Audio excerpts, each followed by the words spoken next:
नमस्कार, मैं प्रणव नारायण। एक छोटी सी कहानी आज आपको सुनाऊंगा। बहुत ही प्रेरणादायी कहानी है।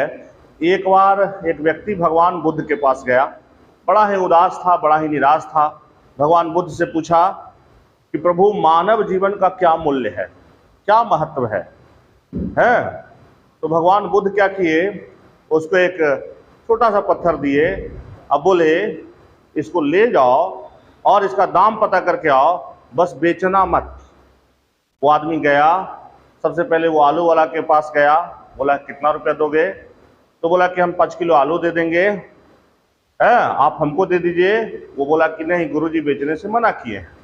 फिर वो पत्थर लेकर के संतरा वाला के पास गया, उससे भी पूछा तो बोला हम 10 किलो संतरा दे देंगे, आप हमको दे दीजिए। बोला कि नहीं, गुरुजी बेचने से मना किए। इसी तरीका से बढ़ते बढ़ते वो सुनार के पास गया और पूछा कि आप कितना दाम दीजिएगा इसका? सुनार बोला कि हम इसका 50 लाख रुपए आपको देंगे, आप हमको दे दीजिए। वहाँ भी वही बात कहा कि गुरुजी बेचने से मना किए हैं।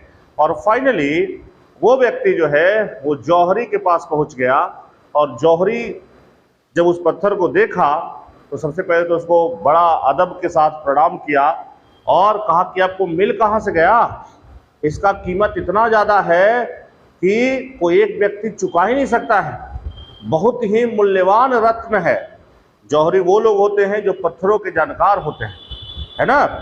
तो फिर जो है वो व्यक्ति वो पत्थर लेकर के भगवान बुद्ध के पास वापस लौटा और सारा कथा उनको कहा सुनाया और बोला कि प्रभु, हम अभी भी नहीं समझे हैं कि मानव जीवन का आखिर क्या मूल्य है। भगवान बुद्ध मुस्कुराते हुए कहे कि मानव जीवन का जो मूल्य है वो अनमोल है, अथाह है, लेकिन इसका मूल्य सामने वाला अपने क्षमताओं के हिसाब से लगाएगा। कोई भी आपका जो मूल्य लगाता है, आपका जो महत्व समझता है, वो अपने मानसिक क्षमता के हिसाब से लगाता है, अपने शारीरिक क्षमता, अपने आर्थिक क्षमता के आधार पर लगाता है। यानी आप कह सकते हैं कि कोई आपको जो जज कर रहा है वो अपने औकात के हिसाब से जज कर रहा है और आप उसी जजमेंट पे बह जाते हैं। कुछ लोग आपको कह दिया कि आप जीवन में कुछ नहीं कर सकते हैं तो आप निराश हो जाते हैं। अरे वो उसका मानसिक क्षमता है, आप जो ठान लेंगे वो कर ही लेंगे। तो आप दूसरे के मानसिक क्षमता को खुद का मानसिक क्षमता समझना छोड़ दीजिए, है ना। जो लोग आपके बारे में कुछ भी कह रहे हैं या आप ही को कुछ कह रहे हैं, ये उनका विचार है, ये उनका संस्कार है, ये उनका मानसिक क्षमता है। उनके मानसिक क्षमता को अपना मानसिक क्षमता आप ना बना लें।